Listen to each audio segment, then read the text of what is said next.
A função de um disjuntor é desarmar em caso de curto-circuito ou sobrecarga, ponto. Mas quando você encontra um disjuntor desarmado dentro de um quadro, ele acaba assumindo mais um papel que é de te avisar que algo está errado e precisa ser corrigido. No contexto dos bancos de capacitores, existem algumas situações que podem fazer com que o disjuntor venha a desarmar, e no vídeo de hoje eu vou falar sobre essas situações para que você possa investigar e descobrir qual é a que pode estar afetando o seu banco. Eu já falei e ainda falo bastante aqui sobre correção de fator de potência no canal da Brasiltec, então se você gosta desse tipo de conteúdo, já se inscreve no canal e ativa o sino para receber as notificações e ser avisado quando novos vídeos como esse forem publicados. Então, indo direto ao ponto, eu vou falar sobre a primeira situação, que é uma possível ressonância entre capacitores e os indutores de um circuito. Eu já falei sobre ressonância, para quem quiser assistir o vídeo completo, eu vou deixar o card aqui, mas por hoje eu vou recapitular aqui rapidamente para dar o contexto aqui, para que vocês possam entender como que essa ressonância age e causa o desarme do disjuntor, eventualmente pode causar o desarme do disjuntor.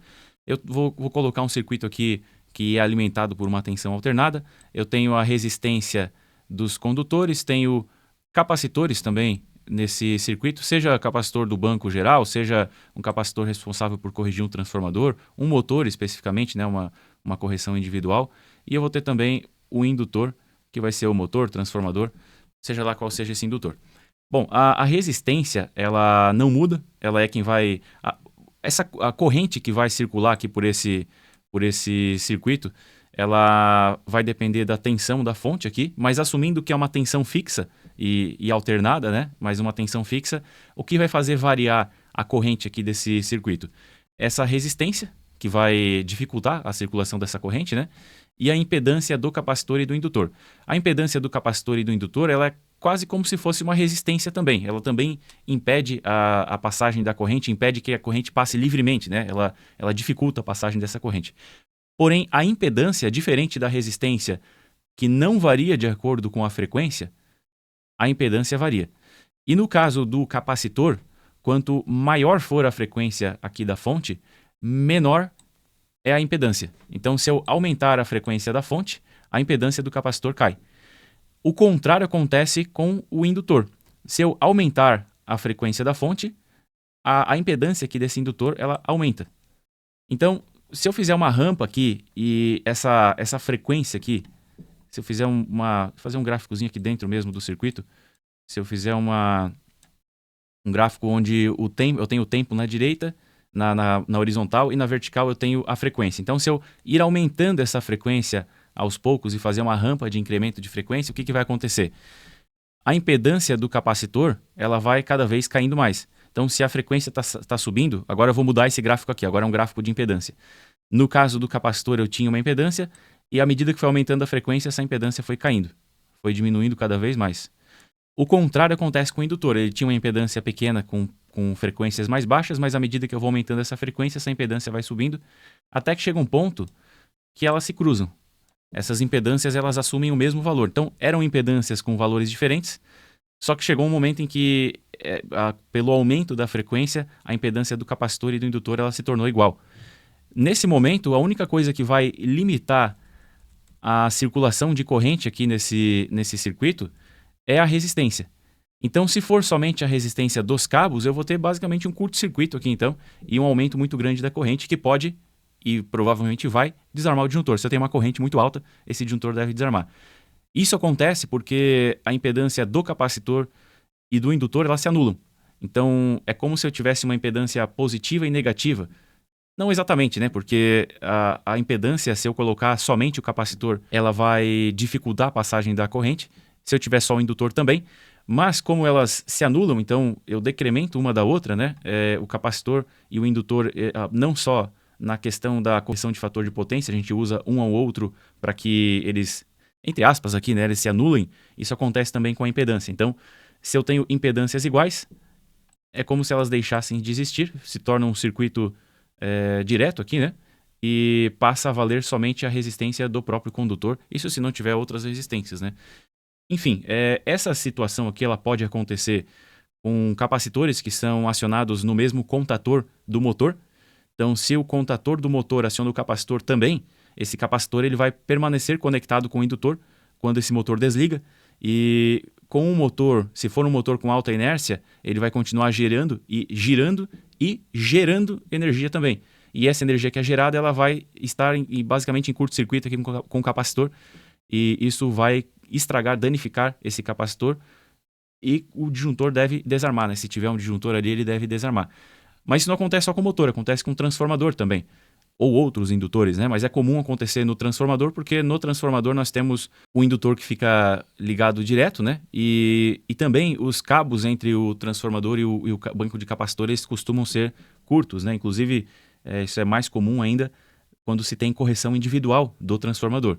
Correção essa que sim deve ser feita, não é por conta da ressonância que você não vai fazer, só que você precisa calcular para saber se essa ressonância não vai acontecer. Eu falei sobre como fazer esse cálculo num vídeo aqui no canal, e eu vou deixar o card dele, então se você quiser saber qual é o capacitor para evitar ressonância, tem vídeo falando sobre isso. E tem um outro vídeo também, onde eu falo como dimensionar o capacitor para evitar que ele entre em ressonância com o motor também, como realizar essa instalação para evitar a ressonância do capacitor com o motor. Eu vou deixar o card desse vídeo também aqui para vocês. Agora você pode estar se perguntando, por que eu devo considerar esse aumento da frequência que eu expliquei que pode causar essa anulação dessa impedância aqui, né? Essa impedância ela não precisa nem se anular, né? Se esses valores aqui eles se aproximarem, nós já teremos uma queda muito grande no valor da impedância e, consequentemente, a corrente já vai se elevar, né? Não precisa chegar no ponto de se anular. Mas, então, por que eu considero esse aumento de frequência aqui? A frequência da rede não é sempre a mesma, não é sempre 60 Hz? Sim e não. A frequência fundamental ela é de 60 Hz, que é essa segunda frequência que nós temos aqui. A frequência fundamental ela é de 60 Hz.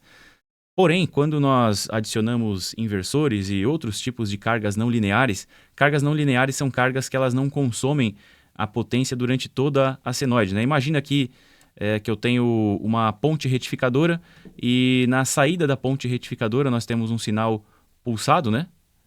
E aí eu adiciono um capacitor nessa saída da ponte retificadora. Esse capacitor ele mantém essa tensão alta por algum tempo e essa tensão ela vai caindo. E, inclusive, essa diferença entre o pico aqui da tensão e o nível mínimo antes de começar a carregar de novo é o chamado ripple, né? Mas, basicamente, o capacitor ele tenta manter a tensão estável na crista aqui dessa onda que é pulsada, no caso de um sinal retificado, né? Então, o que vai acontecer? Como que se dá o consumo de potência de um circuito onde esse capacitor ele é carregado e vai se descarregando ao longo da continuação aqui do semiciclo, né? Como que acontece? Esse capacitor, enquanto a tensão dele for maior do que a tensão do circuito, que acontece nesse momento aqui, por exemplo, ó, todo esse vale aqui, ó, deixa eu aproximar aqui, dentro de todo esse vale aqui, a tensão do capacitor é maior do que a tensão do circuito e, portanto, nesse ponto aqui ele não se carrega. Quando esse pulso aqui, a tensão desse pulso se torna maior, que acontece a partir desse momento aqui, esse pulso, a tensão é maior do que a do capacitor, nós temos a carga do capacitor, né? Ele começa a se carregar a partir do momento que a tensão que está carregando ele é maior do que a própria tensão dele. Então, a partir desse momento aqui, é que eu começo a ter consumo de potência nesse circuito. E depois, quando essa tensão começa a cair, eu já deixo de ter consumo de potência. Então, se eu voltar aqui, afastar novamente, se você verificar aqui, se fizesse um gráfico de consumo de potência durante essa senoide aqui, nós teríamos o seguinte, ó, não tem consumo de potência, daqui a pouco eu tenho um consumo de potência alto, daqui a pouco eu já deixo de ter, passo a ter novamente, deixo de ter, passo a ter novamente, e ficou fora de escala, né? Deixa eu fazer de acordo aqui com esses semiciclos aqui, para ficar mais claro. Mas basicamente o que eu quero dizer é o seguinte, o consumo de potência ele vai acontecer somente no meio desse semiciclo, né? Já que é o único momento em que a tensão ela é maior do que a tensão do capacitor. Isso acontece em basicamente todos os equipamentos que têm fonte chaveada, né? Nós vamos ter uma ponte retificadora e capacitores aí para estabilizar essa tensão. Então, o consumo de potência ele se dá em picos que acontecem sempre no meio do semiciclo e na prática isso acaba deformando a nossa onda, né? E essa onda ela passa a ficar mais quadrada. Quanto mais eu tiver distorção harmônica que é causada por esse tipo de situação, mais quadrado vai ficando. E esse gráfico aqui ele mostra a tensão no domínio do tempo, que é a forma dela mesmo, né? Ela acaba, como eu falei, ela vai ficando mais achatada, assim, mais quadrada. Isso ela vai ficar mais deformada quanto maior for o efeito de distorção harmônica. E eu posso decompor essa mesma onda aqui no domínio da frequência também. No domínio da frequência, o que acontece? Eu tenho a senoide fundamental, que é essa aqui, que no caso aqui no Brasil nós temos 60 Hz, mas isso vai... Eu tenho no domínio da frequência eu tenho os múltiplos, são frequências múltiplas aqui dessa fundamental, e essas frequências múltiplas aqui, dependendo do quão presente vai estar a harmônica em cada uma dessas frequências, é o resultado que eu vou ter aqui no formato dessa onda. Eu não vou perder tanto tempo aqui porque eu já falei sobre isso nos outros vídeos, mas basicamente o que eu estou falando aqui é que numa onda distorcida, e nós vamos encontrar sempre em alguma medida as ondas elas vão ser distorcidas, o que chega para nós a nossa tomada vai ser distorcido em alguma medida, mas ondas distorcidas elas têm mais presença de outras frequências. Então o que acontece na prática, se eu tenho uma onda dessa aqui, quer dizer que eu tenho os 60 Hz, mas eu tenho outras ondas presentes também que estão causando essa distorção, né? Basicamente esse gráfico aqui ele mostra a decomposição dessa onda. Então se eu tenho algo distorcido assim, eu vou ter a frequência fundamental, mas eu vou ter outras frequências também. E para que você evite que essas outras frequências, que são sempre mais altas, elas são múltiplas da frequência fundamental, então essa aqui, por exemplo, se essa é em 60 Hz, essa primeira, o terceiro harmônico aqui vai ser em 180 Hz. E por aí vai, essas frequências elas são cada vez mais altas, e por isso que eu falei sobre essa variação, esse aumento da frequência aqui na fonte, porque nós temos outras frequências presentes também, e essas outras frequências presentes vão interagir com esse circuito diferente do que acontece com a frequência fundamental. E essa é uma das causas aí de desarme de disjuntor, porque se eu tenho baixa impedância, eu tenho alta corrente e, consequentemente, tenho o desarme do disjuntor. Como que eu evito esse problema aqui? Com reatores de dessintonia. Também já falei sobre isso aqui no canal, mas o reator de dessintonia é basicamente um indutor que vai ser ligado em série com o capacitor, e esse indutor ele é feito para filtrar frequências específicas que eu vou ter aqui nessa fonte. Então, se nessa fonte eu tenho problemas com o terceiro harmônico, por exemplo, o terceiro harmônico é em 180 Hz. Então, eu compro um indutor que vai ficar ligado em série com o capacitor, e esse indutor ele vai atuar como filtro e ele precisa ser dimensionado considerando essa frequência de 180 Hz. Então, essa é uma das maneiras de proteger contra o problema da ressonância, e a ressonância é só um dos problemas que pode fazer com que o disjuntor venha desarmar. Eu tenho vários outros aqui para citar ainda. Outro problema relativamente comum é o mau dimensionamento dos disjuntores do banco de capacitor. E aqui eu não falo do disjuntor monofásico ou bifásico que você vai utilizar no comando. Falo do disjuntor dedicado à proteção individual dos capacitores. É importantíssimo que se utilize proteção individual nos capacitores, porque eventualmente se der algum problema em algum capacitor, desarma o disjuntor individual e o seu banco continua trabalhando. Você até pode vir a tomar alguma multa se faltar potência capacitiva, mas essa multa vai ser muito menor, né? E, enfim, esse disjuntor ele não pode ser dimensionado de acordo com a corrente do capacitor. Até, na verdade, deve ser dimensionado de acordo com a corrente do capacitor, mas aqui, se abrir o manual aqui desses capacitores, eu tenho a corrente deles. Você pode calcular também, obviamente, né? Mas vamos pegar o exemplo aqui de um dos capacitores. Vamos lá. Um capacitor de 5 kVAr, por exemplo.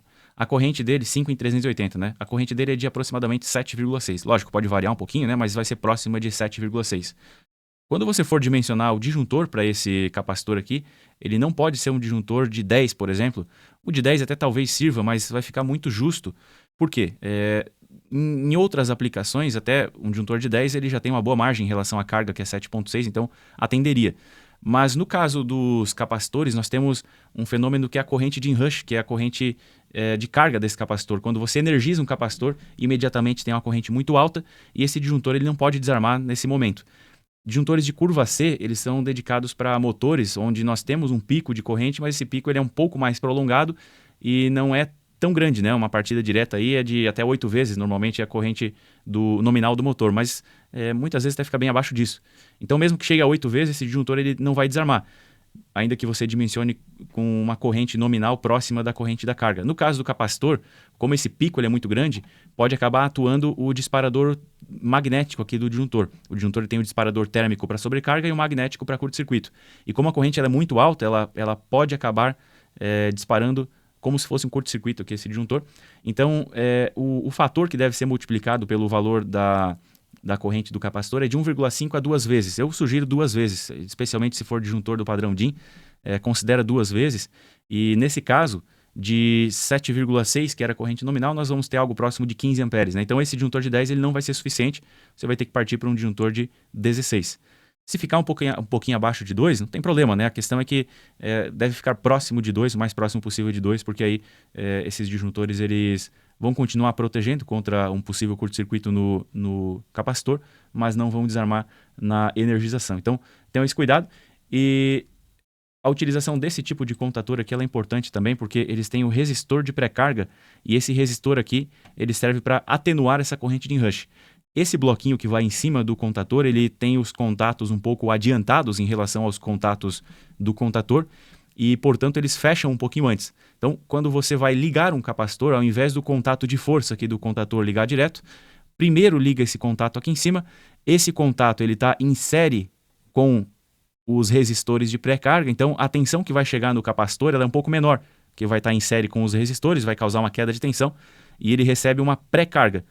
Imediatamente após esse contato aqui fechar, já fecha o contato de força também, e aí o capacitor vai receber tensão plena e esse bloco aqui ele acaba desacoplando. Ele tem um acoplamento magnético e no final do curso aqui desse contator ele acaba desacoplando. Então isso aqui, por dar essa pré-carga, também diminui a corrente de enrush e diminui a possibilidade de desarmar o disjuntor por conta da corrente de enrush. A terceira possibilidade que eu queria listar aqui de desarme do disjuntor por conta de problema no banco de capacitor é de uma configuração errada no controlador ou de repente da não utilização de um controlador e a entrada do capacitor ainda com carga.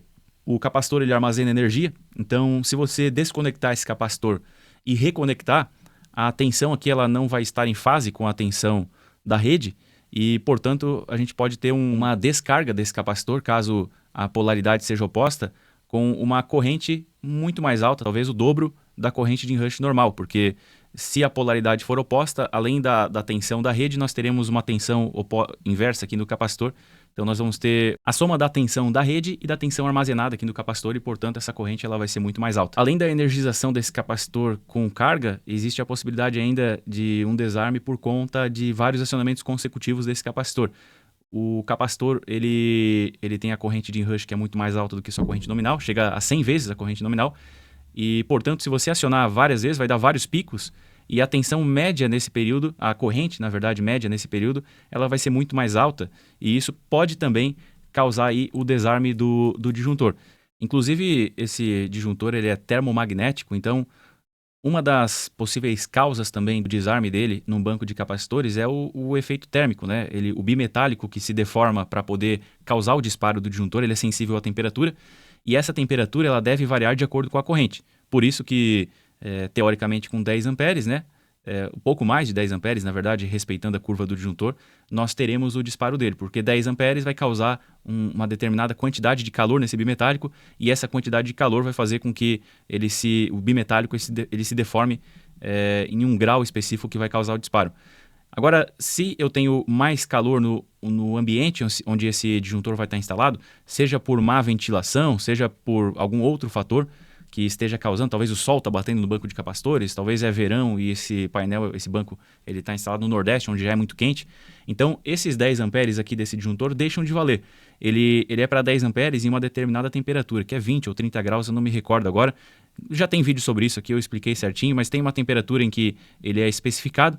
Se você adicionar temperatura, essa corrente aqui ela diminui e é possível fazer a correção, inclusive. Então, eu vou dar valores aleatórios aqui. Então, supondo que o disjuntor ele seja ajustado aqui, que ele seja calibrado para trabalhar com 30 graus, se eu adiciono 10 graus, por exemplo, essa corrente pode cair 2 amperes, por exemplo. Então, ao invés de ser um disjuntor de 10, se eu estou trabalhando 10 graus acima, ele vai ser um disjuntor de 8.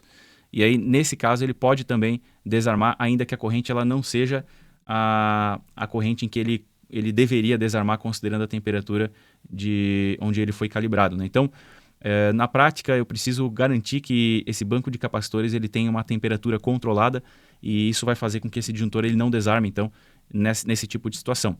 Uma situação, inclusive, que pode aumentar a temperatura do painel também e pode até causar o desarme do disjuntor, ainda que não haja aumento da temperatura, é sobretensão. O capacitor ele não vai sobrecarregar como um motor, então eu não posso adicionar carga no capacitor como eu posso adicionar no motor, fazendo com que haja sobrecarga, né?